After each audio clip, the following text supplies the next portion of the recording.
こんにちは、ミッキーです。今回は2025年版東京テラスカフェ14選です。暑すぎず寒すぎず、外の空気が心地よい初夏の季節、テラス席で過ごす非日常を味わってもらいたいと思い特集を組んでみました。そんな今回の特集では東京の中でもテラスのあるカフェだけを厳選しています。季節の風を感じながら日常を少しだけ豊かにする場所をご紹介していきます。都内屈指の繁華街を一望したり、都会のオアシスである公園に寄り添ったり、時には隅田川沿いの風を感じたり、様々なスタイルで屋上のカフェタイムを楽しめるような特集になってますので、ぜひ参考にしつつ、お散歩がてら東京の魅力に触れてみてほしいです。このチャンネルではカフェ巡りなど日常を少し豊かにする情報をお届けします。少しでも応援してくださる方はチャンネル登録をして次の動画も見逃さないでください。ちなみに今回ご紹介するお店の Google マップ位置情報は本動画の概要欄から確認することができますので、実際にお店に訪問する際の参考としてご活用ください。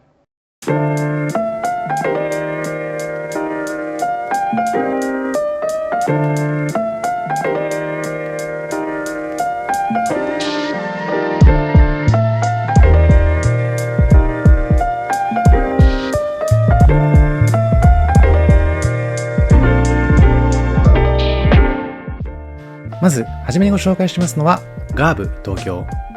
こちらとても人気な店舗で、私も訪問3回目にして初めて入ることができました。と言いますのも、こちらのお店は予約が可能な店舗ですので、皆さんも訪れたい際には予約をしていただいて訪れるのがおすすめです。丸の内らしさを抜群に感じられる開放的なテラス席を備えたイタリアンレストランガーブ。歩くだけでまるでニューヨークにいるかのような気分になれます丸の内中通りに位置する店舗です。丸の内中通りは新しい丸ビルが完成した2002年にエリアの改築計画がスタート。そんな改築計画とともに、あえてもう一度美味しく楽しくくつろげるをコンセプトに2006年に誕生しましたのがこちらのガーブさんです。ウェディングやパーティーなどの貸し切りニーズにも対応していまして、晴れの日をガーブで祝うことも可能です。広々とした店内はパリから取り寄せましたアームチェアやモダンな家具、アンティークシャンデリアと現代アートがバランスよくミックスしたような雰囲気。丸の内中通りの情景も加わって、なんとも居心地のいい空間が広がっています。さて、そんなガーブさんでこの日はランチの時間帯に訪問しまして、ガーブランチを注文。加えてミニエンゼルフードケーキバニラキャラメルとアイスコーヒーもつけて贅沢ランチタイムにしてみました。ランチメニューはお肉などの日替わりランチにパンまたは発芽玄米入りライスをチョイスすることができまして、私は発芽玄米入りライスを注文しています。白米は結構カロリー的にも気になってくる方も多いかと思いますので、私も基本的には選択肢があれば麦ご飯とかを注文してるんですけども、こういった配慮があるところもこのガーブさんが人気な理由なのかもしれません。さて、こちらはミニサイズのエンゼルフードケーキ。もっちりふわふわのシフォンケーキにたっぷりのクリームが添えられています。なかなか目にする機会がないような真っ白なシフォンケーキ。卵白のみを使っているので、これほど真っ白でふわふわな生地になっているとのことです。お水を紙パックで提供いただけるところも特徴的。おそらくコロナ禍の影響を受けまして衛生面に配慮した取り組みだったのかもしれないんですけども、その名残がありつつこの紙パックもおしゃれなので、かえってこのガーブさんらしさを象徴しているのかもしれません。店内は15名着席が可能な長いソファー席や大きな円卓、テーブル席もたくさん配置されていますので、お一人様でもいいですし、複数人でも楽しむことができそうです。メニューはイタリアン、スパニッシュ、フレンチベースの50種類のアラカルトやスイーツなどたくさんございます。またランチやディナーに関しましては、そんなアラカルトの他に今回のようなコースメニューもありますので、ぜひ事前に調べていただいて気になるものを注文してみてほしいです。またランチに関しましてはメニューが日替わりになっていますので、東京駅付近にお住まいの方はその曜日ごとの注目メニューに合わせて訪問していただくのもいいのかもしれません。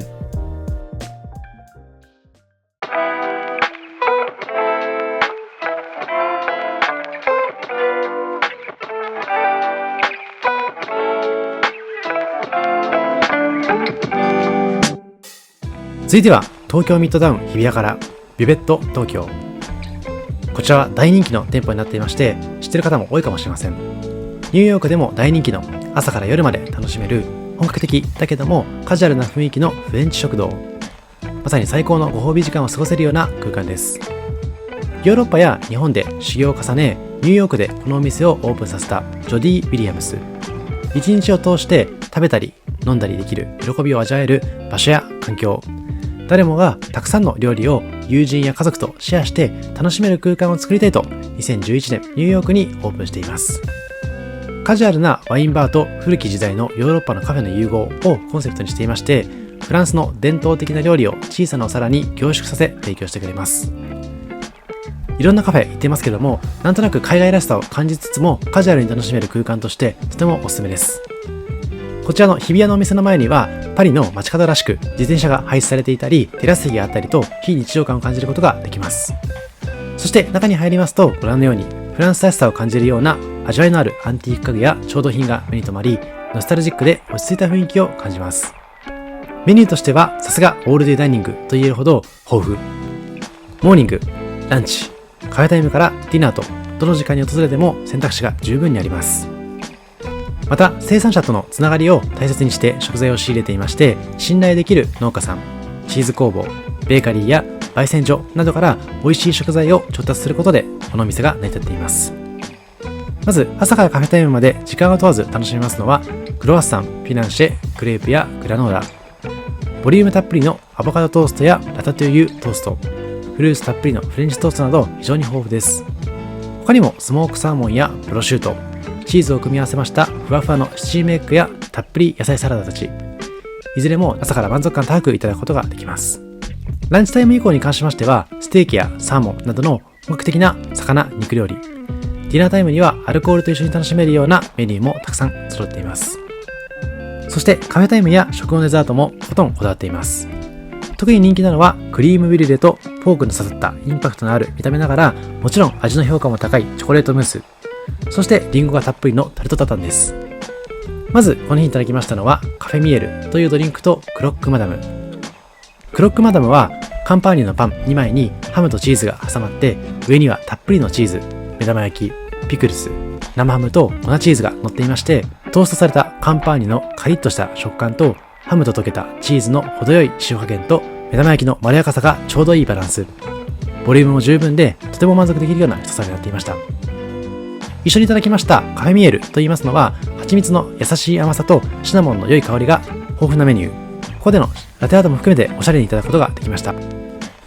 メニューは多様でありながら、どれも食材の美味しさを十分に堪能できつつ、その見た目に関してもしっかりこだわった一品を提供してくれます。そしてこちらが看板メニューとも言えますチョコレートムース。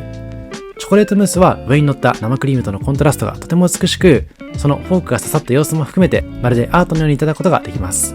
大人気のメニューということで、個人的に期待値も高かったんですけども、十分に満足できるような味わいになっていました。甘すぎずさっぱりといただくことができましたので、もちろんコーヒーと一緒にいただくのもいいですけれども、意外とこれ一つだけでもお口直しとしていただけるような、そんなメニューになったかなと思います。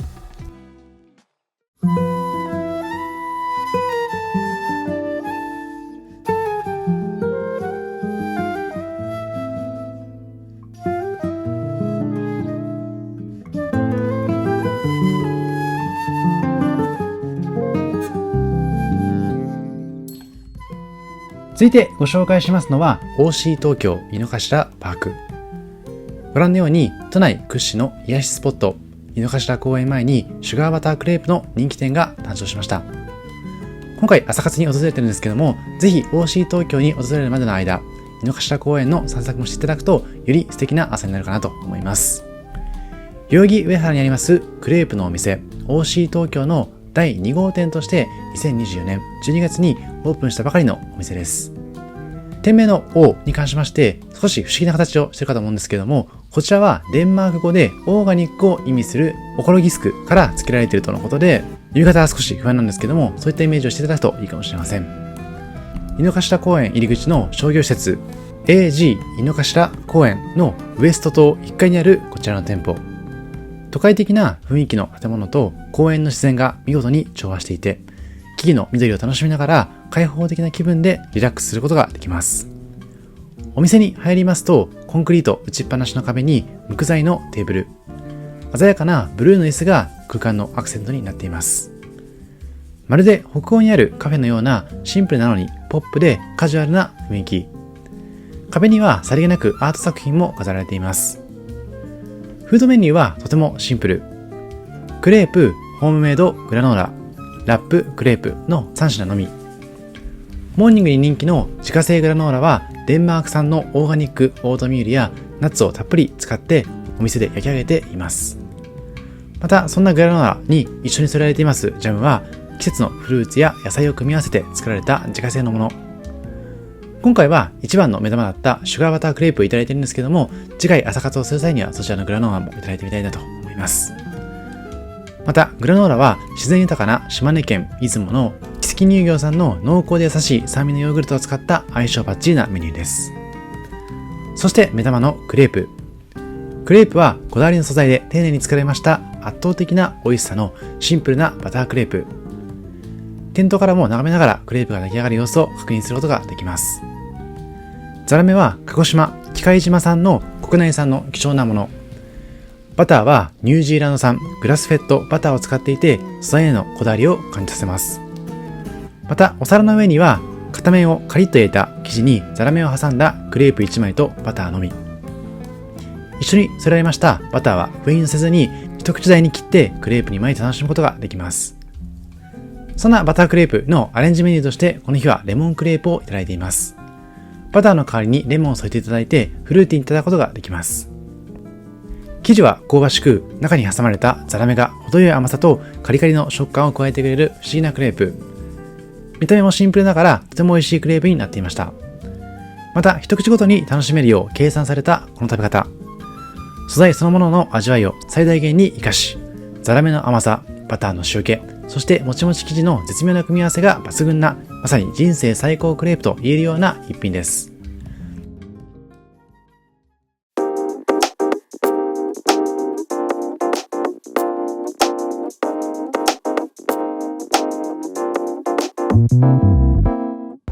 続いては神谷町駅の近くにあります話題の商業施設麻布台ヒルズからアラビカ東京。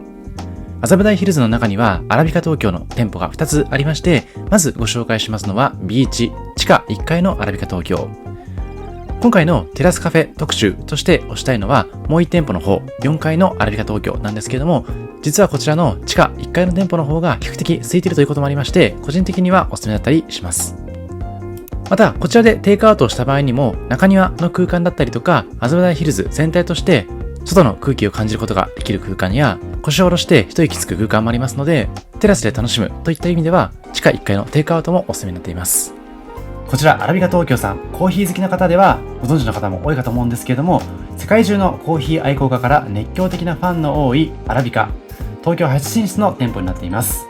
麻布台ヒルズが神谷町の駅の5番出口から直結しておりまして、その5番出口からの通路でまっすぐ進んでいただきますとたどり着くのがこちらのお店になっていますので、例えば神谷町付近でお勤めの方々がこちらでコーヒーを1杯テイクアウトしていただいて会社に向かうというのもありかなと思いました。そんな用途にも叶えられるようにモバイルオーダーにも対応していたりとか、あとは8時からのオープンなので仕事前のコーヒータイムとしては抜群かなと思います。さてそんなアラビカさんなんですけれども、もともとは京都から世界へというスローガンにて2014年に京都にオープンしたスペシャルティーコーヒーブランドでございます。最高のコーヒーを追求するためにハワイ島コナにコーヒー農園を購入し、木豆の商社をスタートしたことから始まります。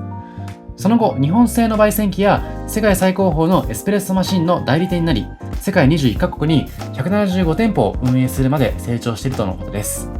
アラビカが掲げるスローガンは See the world through coffee、 見聞を増やし人生の目標を設定し一度きりの人生を謳歌しようということでございまして、世界各地にこちらのアラビカの拠点を作りながら、若いバリスタさんが世界でコーヒーを入れながら見聞を広め、世界のスタンダードを学び、そして自分と向き合いながら人生をかけて働くといった志の高いようなバリスタさんが多数在籍しております。さてこちらはこの日に注文しましたカフェラテの8オンスでございます。この8オンスというサイズで手のひらサイズのコップに入れていただくのも魅力的でございますので、このカップで注文していただいてアラビカのロゴと一緒に写真を撮ってほしいなと思います。そしてこちらは抹茶ラテでございまして12オンスのサイズになっています。たっぷりといただきたい方にはこちらのサイズをお勧めしております。またランチタイムには福岡と表参道に店舗を持ちます人気ベーカリーアマモタコタンのセカンドブランドラコーのパンも販売しているということでございますので、タイミングが合えばいただいてほしいです。さて少し場所を移しまして、こちらが冒頭でご紹介していましたアラビカ東京の4階の様子。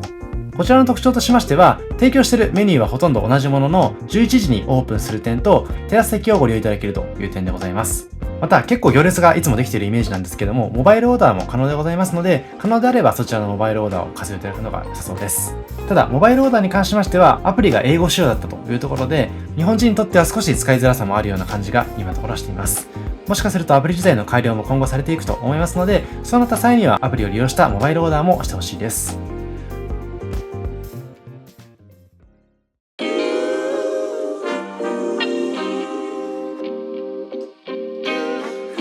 Sometimes you gotta pray for a victory. さて、続いては少し場所を移しまして、表参道からジャイルフードユニさんのご紹介です。今映しておりますのは複合型ビルジャイルというところでございまして、ジャイルは5つの箱状のフロアがねじれて渦を巻くように積み重なった外観になっています。今にも回転し始めそうで、意志を持った生命体であるかのような佇まいに引き付けられます。野球ではジャイロボールという表現があるかと思いますけども、このジャイロを意味する打線という意味がこちらのジャイルには含まれています。この建築はオランダの建築家グループであります MVRDV が手掛けておりまして、有機的な建築デザインになっています。そんなジャイルでは全館でサステナブルへという目標を掲げていまして、限りある資源を有効に活用し、環境に与える負荷を軽減することを考えています。自然と人間が健やかに共存しつつ、潤い豊かなライフスタイルが未来まで続いていくことを目指しているという素敵な取り組みでございまして、この施設内の至るところにそんなコンセプトを垣間見ることができますので、ぜひ確認してみてほしいです。この日も今回紹介しますジャイルフードの一角でこういった野菜の販売が行われていましたので、この取り組み自体もサステナブルを意識しているのかもしれません。さて、今回ご紹介するこちらのジャイルフードさん、今ご紹介していましたジャイルの4階にありまして、緑が生い茂り、壁や床には土が練り込まれていまして、テラスには野菜やハーブが育つ菜園もあるという施設でございます。なので、まるで都会にいるとは思えないような生命力があふれるような自然な空間になっています。コンセプトはまさに循環でございまして、様々なものが土から生まれ土に帰っていく。ジャイルフードはその普遍的なサイクルを大切にしながら明日につながる食文化の体験を提供しているようでございます。中でも屋内の特徴的な椅子はオブジェのようで、角度によって様々な表情を見せてくれるような工夫がなされています。こちらのコーナーに関しましては、建築家でございます種剛さんが国内で初めて手掛けたレストラン空間でございます。種さんはフランス政府公認の建築家でもございまして、フランスを中心に活動されている方でございますので、国際的にも認められている建築家の方がわざわざこちらの表参道の一角にこういった空間を手掛けてくれているのはとても嬉しいポイントですよね。さて、そんなジャイルフードさんの中にありますのがユニというカフェコーナーでございまして、バリスタが丁寧に入れる自家焙煎のコーヒーやランチのデリプレート、日常に寄り添ったメニューを楽しむことができるカフェデリー&バーでございます。今映しておりますカウンター正面にあるピラミッド状のボックスベンチがまさに特徴的でございまして、インスタグラム等で知っていた方も多いかなと思います。こちらのボックス型のベンチに関しましては、自由に座ってカジュアルにお茶や軽食を楽しむことができます。さて、少しだけユニさんのドリンクメニュー等をご紹介しようと思うんですけども、まずドリンクとしましてはコーヒーが特におすすめになっていますので、コーヒーメニュー注文してほしいなと思っています。この形で焼き菓子の提供もございまして、カヌレの販売もタイミングが良いとありますので、カヌレとコーヒーをセットでいただくのもいいかもしれません。他にも今回私がいただいたような健康的な定食メニューもございますので、ランチタイムにはこちらを注文するのがおすすめかなと思います。あとはアルコール類ですね。ビールの提供がございまして、ビールの種類も豊富でございました。さらにドリンクに関しましては、コーヒー豆を選ぶことができたりとか、あとはミルクをソイミルクやオーツミルクに変更できたり、デカフェに変更することもできました。さて、こちらご覧いただきましたカレー&ライスのセットとアイスラテ、そして奥側にはデリセットを注文した様子を映しています。カレーも結構ボリューミーでございまして、値段はそこそこするんですけども、食べ応えはたっぷりかなと思います。また、この施設のコンセプト通り、しっかりと野菜を使っていただくことができていますので、ヘルシーにいただけるのもおすすめなポイントです。今回土日にかかったんですけども、土日でも少し並べば入ることができましたので、施設自体の広さも相まって、個人的にはおすすめなスペースだったかなと思っています。東京観光に来られた際には東京らしさを十分に感じることができるという点もおすすめなポイントかもしれません。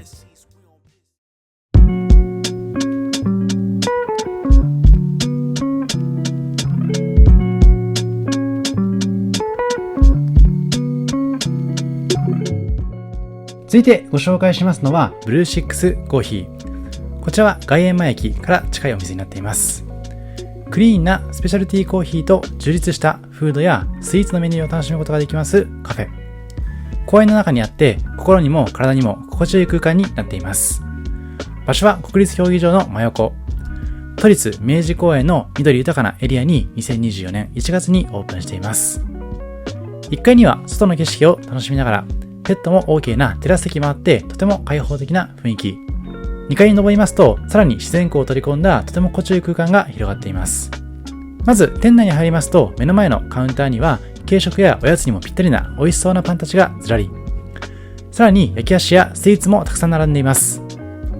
そしてレコードから流れる音楽が優しく耳に届きまして空間を包み込んでくれるようなおしゃれな空間作りもされています。一方で店名にコーヒーとついているだけありまして、やはりこだわりの一番はコーヒー。コーヒーが出来上がるまでの過程で神経系や脂肪細胞に影響を与える可能性のあるカビを発生させないように徹底管理したクリーンコーヒーを提供するのもこのお店のこだわりです。美味しく安全なコーヒーのために世界中の農園に足を運んで農園の水質や土壌、労働環境もチェックした上で長くいい関係性の中で豆を送ってもらえるような取り組みをしています。そんな環境を経て調達した豆はこだわりの方法で自家焙煎。豆独自のフレーバーを引き出しながら余韻を長く楽しめるように豆ごと、そして収穫時期ごとに焙煎方法も変えているようです。そんな自家焙煎のコーヒー豆は種類が非常に豊富。またユニークなのはドリップ方法も選べる点。ハンドドリップもしくはエアロプレスからお好みで選ぶこともできます。またハンドドリッパーの形まで選べるとのこと。ドリッパーの形によって抽出方法が変わって味や香りにも変化が出ますのでいろいろと試してみてほしいです。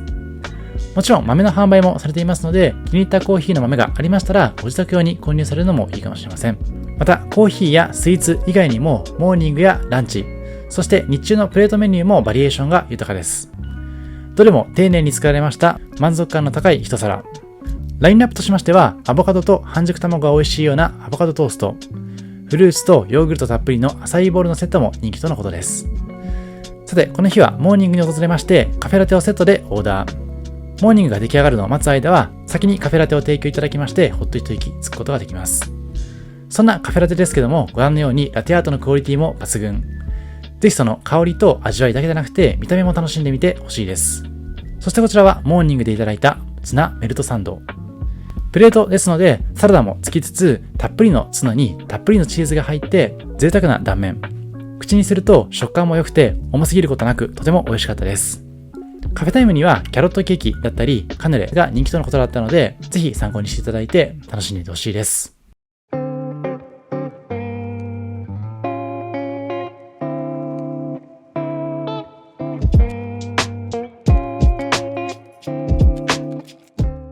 続いてご紹介しますのは2021年に代々木上原にオープンしましたなど屋の勝手というところ。本格的な朝入りコーヒーが楽しめる古民家カフェになっています。もともと取り壊しが決まっていた築60年の空き家を建築家の岡村俊介さんが建築の新たな価値を生み出せないかと考えてリノベーションして作られた施設の一角にあります。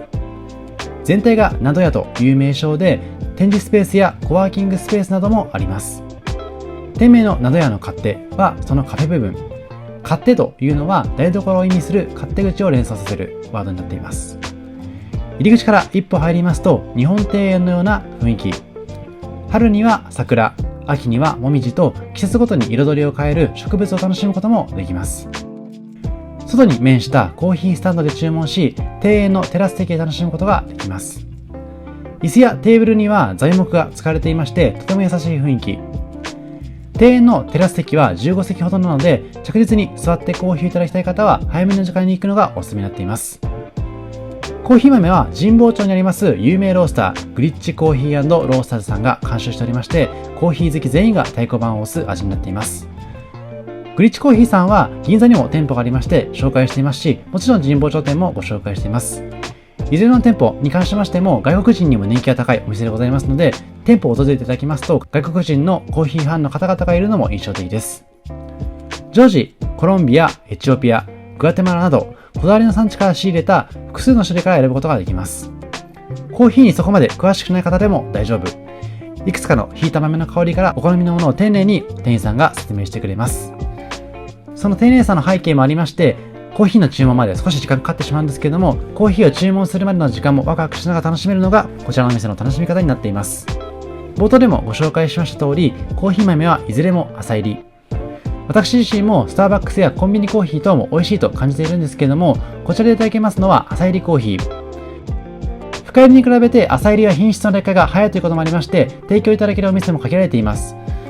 その中、こちらのお店では浅入りのコーヒーの味わいを楽しむことができますので、浅入りの体験あまりしたことがないという方こそお勧めできるような店舗です。また、こちらのお店に関しましては、テイクアウトでいただくことができますので、コーヒーブレイクとしてテイクアウトで購入、そして代々木上原の街を散策していただくというのもおすすめです。もちろんそのまま渋谷方面に歩いていただくというのもおすすめかなと思っています。さて、こちらがコーヒー豆を選んでいる様子。コーヒー豆に関しましては、コーヒーの説明があるコーヒーカードをいただくこともできまして、そちらを読むことでコーヒーの理解も深まりそうです。いずれの豆に関しましても、店員さんの説明の中で豆の特徴を香りを感じながら試すこともできますので、もし気に入った場合やご自宅用に購入されるのもおすすめかもしれません。また、パッケージもとても美しいので、コーヒー好きな知り合いの方がいらっしゃいましたら、お土産として購入されるのもいいかもしれません。さて、数々の豆から今回注文しましたのはコロンビアのお豆。アンデス山脈に立地しているため、標高が高く、火山性の栄養分が豊富な土壌は、まさにコーヒー豆の育成に適した土地と言えるようです。ココナッツのような甘い香りが広がる、なんとも味わい深い風味。豊富な種類からいただくことができますので、ぜひお友達とシェアしていただいてみてほしいです。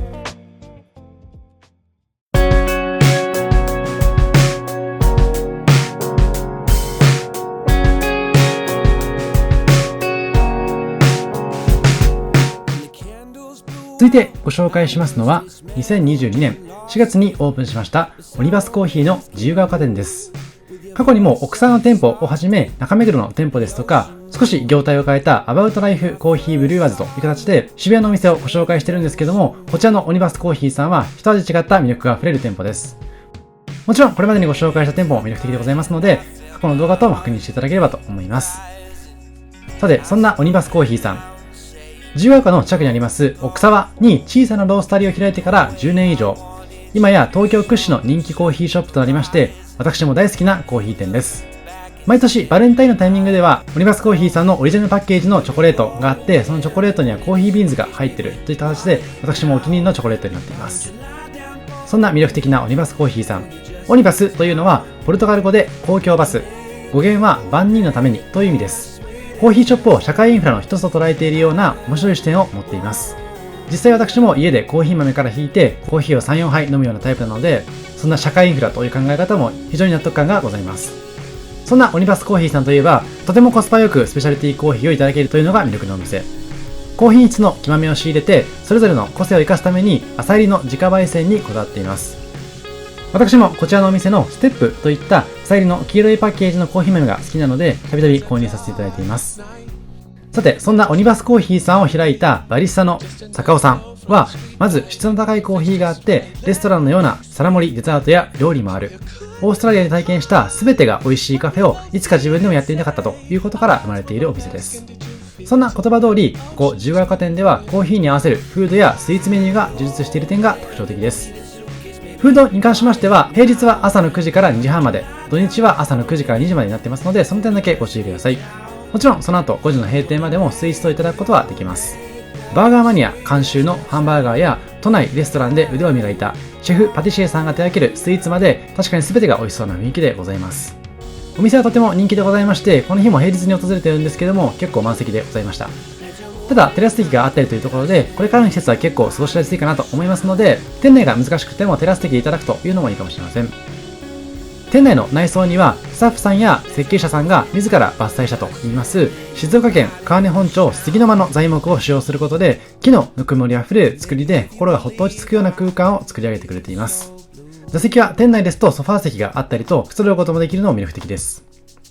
さて、そんな中いただきましたのはこちらのクラッシュドアボカドオープンサンドイッチ、さらにポーチドエッグを追加していただくことにしました。ドリンクとしていただきましたのは、この日はちょっと暑かったのでアイスラテをいただくことにしました。もちろんスペシャリティコーヒーから入れたこだわりの一品、とても美味しいメニューになってますので、ぜひとも体験してみてほしいです。こちらのアボカドトーストは奥添製パンさんのサワードゥブレッドの上にさっぱりとしたクラッシュアボカドを乗っけた一品、自家製のスパイスデュッカをたっぷり振りかけている一品です。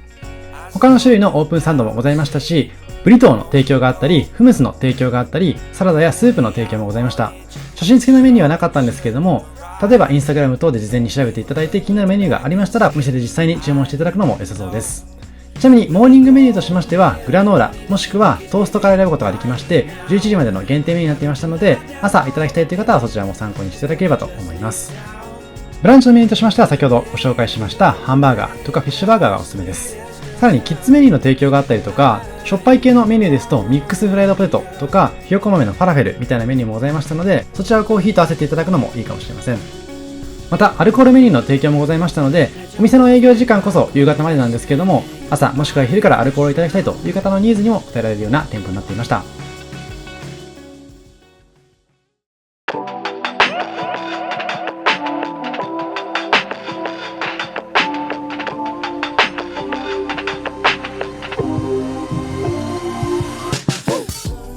続いては東京の下町エリアから清澄白河のお店をご紹介していくんですけれども、今回ご紹介するクランバイザリバーさんというところは清澄白河から徒歩10分の距離にあります。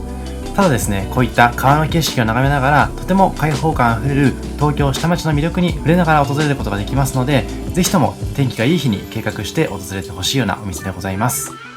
実はピットマンズさんというお店の名前で2022年11月まで運営されておりまして、2022年12月に名前を変えて生まれ変わった大人気のテラスカフェでございます。こちらのお店は龍路東京清澄バイザシェアホテルに併設でございまして、東京観光の際の宿泊候補地としてもとても参考になるかなと思います。こちらの店、清澄白河の駅からも10分ほどでたどり着くんですけれども、実は東京駅からも約40分ぐらい歩くとたどり着きますので、もし東京駅にご用がある方はこちらに宿泊していただいて、こちらの清澄白河から少し歩いて日本橋の兜町とかあの辺りのエリアを確認していただきつつ、そして東京駅の方へ向かっていくというコースをたどっていただきますと、最近できた東京ミッドタウン八重洲や有楽町の国際フォーラムなんかも見ることができますので、とてもおすすめなお散歩コースでございます。そしてこちらは今回ご紹介するクランバイザリバーさんの店内の様子でございまして、店内もとてもスタイリッシュでおしゃれな空間になっています。こちらの店では隅田川の風を感じながらこだわりのコーヒー、バーベキュー料理とクラフトビールを味わうことができる空間でございます。先ほど映像でも映させていただきましたけれども、外のテラス席もとてもおすすめでございますし、特に夏の季節の夜の時間帯には心地よい隅田川の風を感じながらお酒や料理をいただくことができますので、そちらもとてもおすすめなポイントでございます。新しい店名でございますクランというのは、家族、血筋、血縁、仲間、愛する人などの意味が込められておりまして、世代を超えて愛される場所になってほしいという思いが込められています。クランというと私はヒップホップアーティストのウータンクランさんをイメージするんですけども、そういったところもそういったコミュニティ的な意味合いを含めているのかなと思いますね。店内も実際にヒップホップっぽいような曲が流れていたりとか、でも心地がいい空間になっていましたし、こういったグッズなんかの販売もされていましたので、ぜひ気になった方は購入いただいてご自宅用にも使っていただきたいと思います。こちらの店舗、完全キャッシュレス店舗になっていますので、現金派の方は事前にご注意いただければと思います。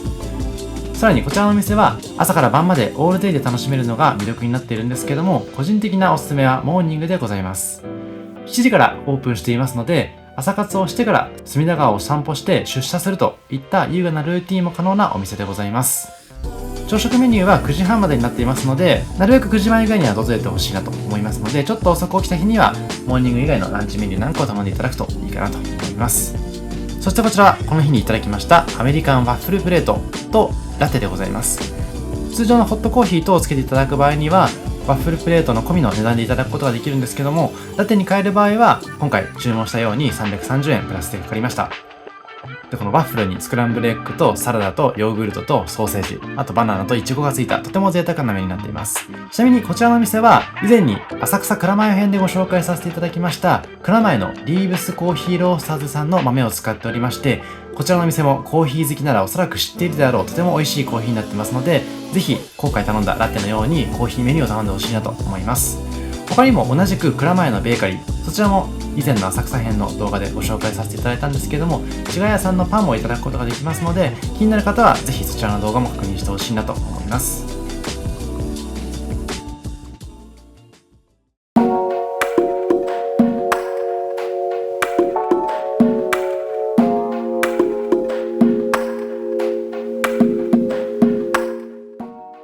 続いてご紹介しますのは、ブルーボトルコーヒーの豊洲パークカフェ。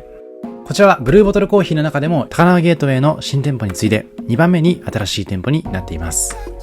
今や知名度も上がり、カフェ好きの間でも話題に上がることが増えたブルーボトルコーヒー。そんなブルーボトルコーヒーの新しい店舗は、自然豊かなアウトドア環境で美味しいコーヒーを楽しもうをコンセプトに、都心からも程近く開放的な豊洲公園の中にありますカフェです。実はこちらブルーボトルコーヒーでは初めて建物からデザインしたお店。現在はアメリカやアジアをはじめ世界中に店舗を持つブルーボトルコーヒーですけれども、創業者でありますジェームス・フリーマンが創業当時から大切に持っています Everyone is welcome, We welcome everyone に通じますボーダレスというコンセプトを大事にして手掛けたこちらの店舗は、まさに豊洲公園と調和するような空間です。こちらは2024年の8月にオープンしたばかりで、カフェ好きな方を中心に注目を集め始めているものの、まだ余裕があるようにも感じています。カフェのデザインはこれまで多くのブルーボトルコーヒーカフェを手掛けてきましたスキーマ建築計画の長坂上司。豊かな自然を感じながら美味しいコーヒーを楽しんでほしいと開放感に満ちた空間を実現しています。たっぷりの光が差し込みますガラス張りの壁面や公園らしさを感じられますレンガの床。それらの風合いや色合いによってカフェの中と外が自然と調和しています。それらの工夫によりボーダーが薄れて自然とつながっていくようになっている空間がとても魅力的です。広々としましたテラス席は愛犬と一緒に時間を過ごしたり、子供たちが公園で遊ぶ姿を眺めながらコーヒーを楽しめるように配慮しています。またテラス席に面しましたカウンターから注文や受け取りがすぐにできる工夫もされています。またドリップコーヒーやプレートランチなどが陶器のマグカップやお皿で提供されますのはこのお店だけ。これは使うたびに心潤う美しい日用品をとのコンセプトで、都内の工房で一つ一つ職人が手作りしているこだわりっぷり。実際に手にした時に感じる温かみや形の違いも楽しむことができます。メニューとしましては他のブルーボトルコーヒー同様基本メニューを取り揃えながらも楽しい時間を過ごすことができます。さてこの日はまずウィンターラテをオーダー。別途ブランチプレートもいただいているんですけども、まずウィンターラテのみをいただいています。本当に空間が素敵ですので、どこを切り取っても素敵な写真や動画を撮ることができます。ぜひお気に入りの場所を探していただいて、ご自身のベストショットを収めてみてほしいです。さてメインは陶器のお皿が魅力的なブランチプレート。古代小麦と米粉をベースに焼き上げられましたワッフルに香ばしく焼かれたベーコン、塩とオリーブオイルで味付けされました季節のグリル野菜、平飼いのゆで卵にソイクリームとビーツのフムスが添えられています。卵を使わずに大豆で作られましたソイクリームはしっとりとした甘くないワッフルにも野菜にも相性バッチリ。ぜひその組み合わせも含めて楽しんでみてほしいです。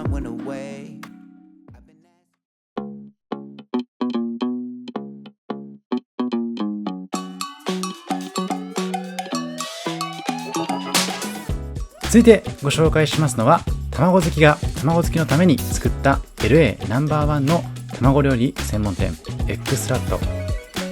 LA セレブに愛される朝食としてブームを起こしたエッグスラット発祥の店が日本に上陸。2019年9月にオープンしています。日本1号店のこちらエッグスラット新宿サザンテラス店はオープンしてから5年以上が経つ今もなお行列ができるほどでございます。印象的なのが外国人人気の強さ。実際に店舗を訪れてみても体感 70% 以上が外国人で、まるで日本にいないかのような錯覚を起こしてしまうほどでございました。と言いますのも、この新宿サザンテラスの近くにはバスタ新宿がありまして、バス移動の拠点になっていますので、そういった背景もあるのかもしれません。さてエッグスラットさんですけれども、アメリカの定番料理エッグサンドの革命児としても知られています。2011年に1台のフードトラックからスタートした後、ブランド創立以来あらゆる卵好きを魅了しています。ロサンゼルスのグランドマーケットの一角に構えるフラッグシップ店では今もなお行列が続いているとのことで、ここ新宿の店舗でもアメリカ本国より受け継いだレシピをもとに厳選した素材、一流シェフの技法、洗練されたデザインで構成される究極のエッグサンドをいただくことができます。またエッグスラットさん同じ階にはブールアンジュといいますベーカリーショップも併設していまして、そちらでは世界中から厳選した小麦と旬の素材を掛け合わせた日常に彩りをもたらすパンを提供してくれていますので、そちらをいただくのもおすすめです。さてこの日はスラットを注文。先ほどご紹介しました通りエッグスラット発祥の店舗はこの店。ガラス瓶に発酵バターを混ぜ込んだマッシュポテトと卵が入っていまして、よく混ぜてバケットにつけながら食べるスタイルは必見です。アメリカの食を知るという意味でも体験してみてほしいです。ちなみに店名にもありますエッグのこだわりとしまして、卵は日本全国から厳選した契約農園の平飼い卵のみを使用。さらにエッグサンドには自家製のブリオッシュを使用するなど素材にもこだわっています。さて今回は日本限定のルート20サンドというものをいただきました。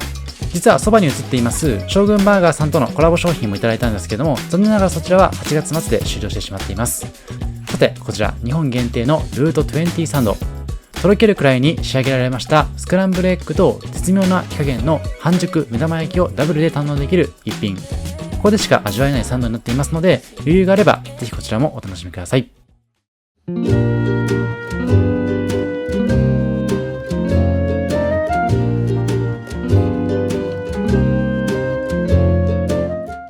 続いてご紹介しますのは、下北沢から日記屋月日。こちらは2020年4月に東京下北沢にオープンした商業エリアボーナストラックの一角にあるお店です。このボーナストラックといいます商業エリアは多数のドラマや映画にも登場していますので、もしかしたらこの景色を知っている方も多いかもしれません。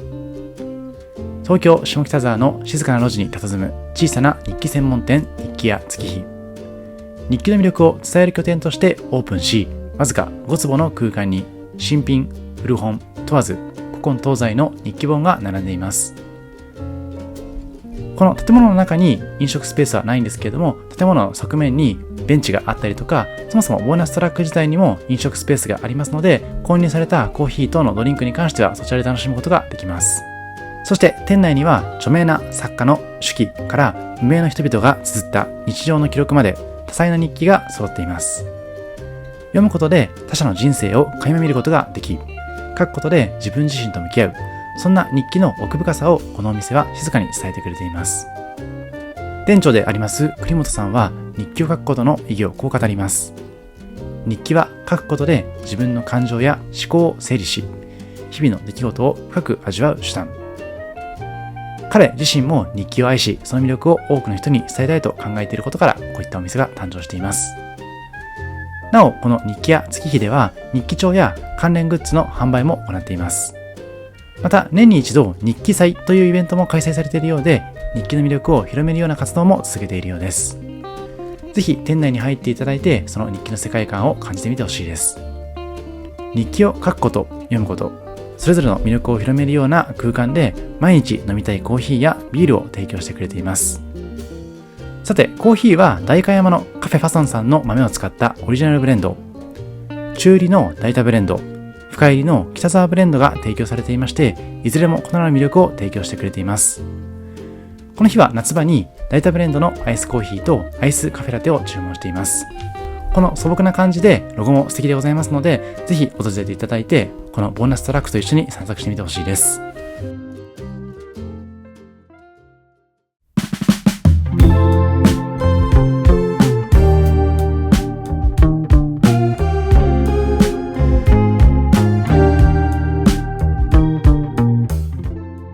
続いてご紹介しますのは、東京下町エリアのカフェスケロクダイナーというところです。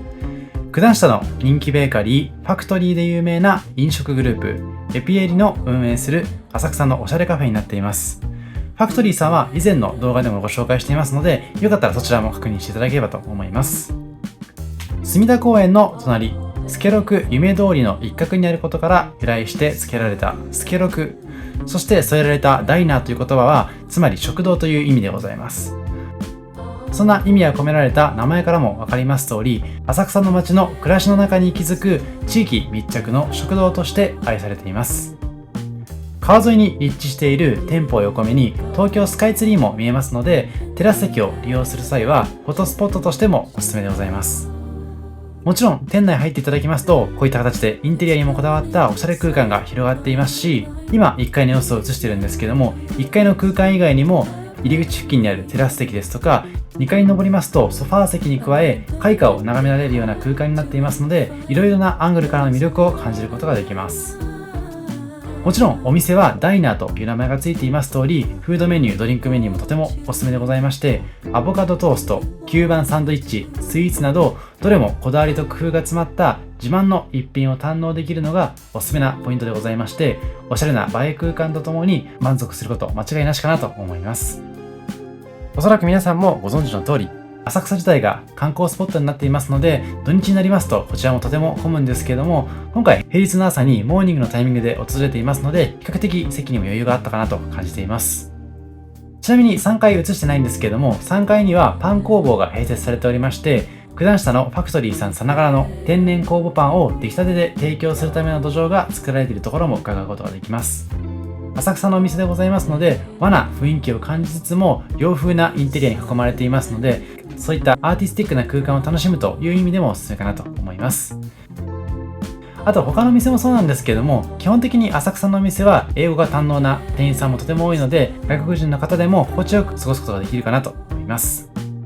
今映していますのが先ほどご紹介しましたパンのディスプレイの様子なんですけれども、こちらをテイクアウトしていただくというのも個人的には良いかなと感じました。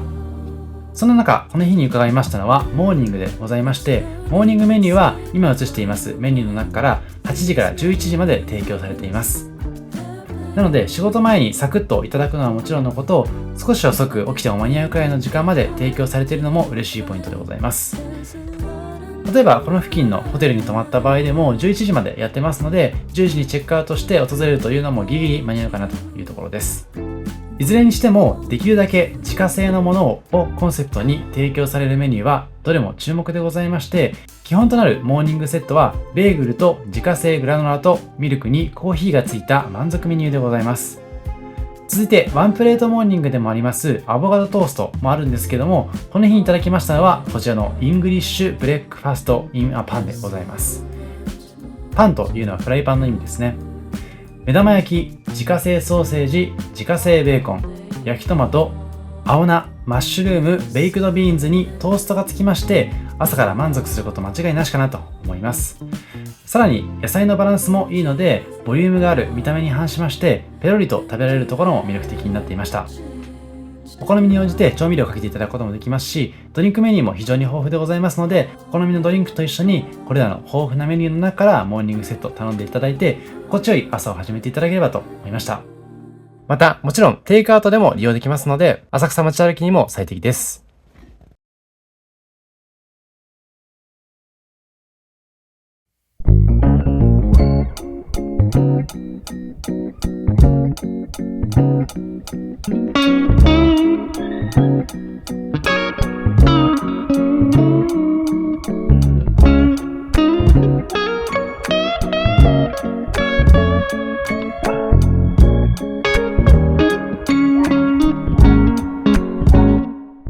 続いてご紹介しますのは2020年10月にオープンしましたプリティグッドコーヒー&ドーナツでございます。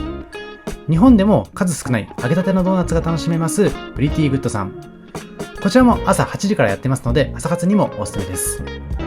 浅草橋と蔵前の中間に位置していまして、隅田川沿いの散歩がてら立ち寄るにはぴったりのロケーションにあります。こちらの店はアウアという複合スペースに入居しておりまして、コンセプトはアンビバレント。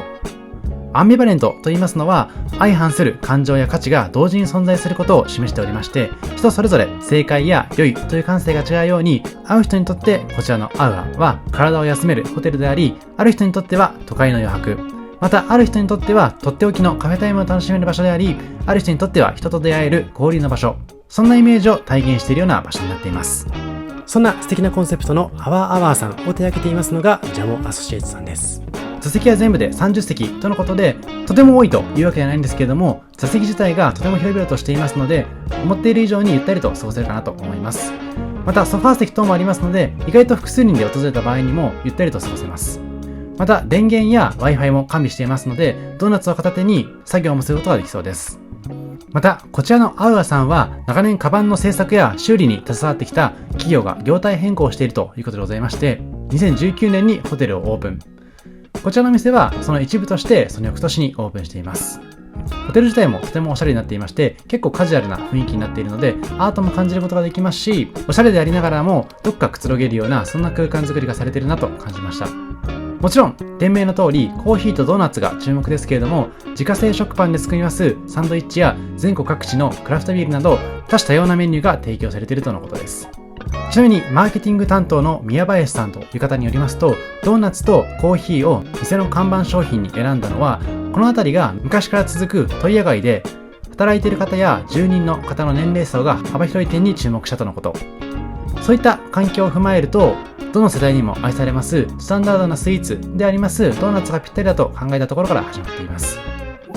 最近流行りのイースト系のドーナツではなくて、昔ながらのオールドファッション系ドーナツをメインに提供することを決めたのも、そういった理由が背景にございます。ご覧のようにたくさんのドーナツが提供されていまして、季節ごとのシーズナルフレーバーを含めまして常時6種類ほど用意されています。その中でも一番のおすすめは揚げたてドーナツとのこと。提供まで5分ほどの時間を要するんですけれども、他の店にはない新しさを感じることができるメニューになっています。また、揚げたてドーナツに関しましては、テイクアウトも可能。揚げたてのコロッケを食べ歩きするように食べてほしいとシェフの方が話しているとのことです。なので、テイクアウトの際には紙袋に包んでコロッケのようにいただくこともできます。さて、この日に注文しましたのは、今申し上げました揚げたてのドーナツとピスタチオベリー、ベーコンエッグとカフェラテになっています。揚げたてのドーナツと聞くと油たっぷりでギルティーなイメージですけれども、水分や油分の吸収量をコントロールしながら揚げてくれますので、食べてみると意外とすっきりさっぱりした味わいになっています。最近ですとアイムドーナツさんなどもありますけれども、こちらはザクザクといった先ほど申し上げたオールドファッション系のドーナツになっていますので、こういったドーナツごとの味わいの違いを感じるという意味でもお勧めできる店舗になっています。こちらの店はドーナツに加えましてトッピングをご自身で選べるところも魅力的。フライドポテトやサラダなど、今回注文したベーコンエッグ以外にもあなただけのプレートを実現することができます。さて、今回の特集では東京都内幅広くテラスのあるカフェをご紹介してきました。改めて振り返ってみても、一重にテラスといっても様々な景色があって、どこのお店もとてもおすすめでございます。もちろんその街自体、施設自体が魅力的でありますので、今回ご紹介したお店でテイクアウトした上で楽しむというのもおすすめかもしれません。天気が悪かったりすると楽しみも少し半減してしまいますが、もし皆さんの休日で天気がいい日に恵まれたんだけども何か予定がないという時に関しましては、こちらの動画もしくは冒頭でご紹介しました Google マップを保存していただいて、せっかくだから非日常を過ごしてみてほしいです。もし好評でしたらまた特集組みたいと思いますので、ぜひコメント欄の方で教えてください。以上、ミッキーでした。ありがとうございました。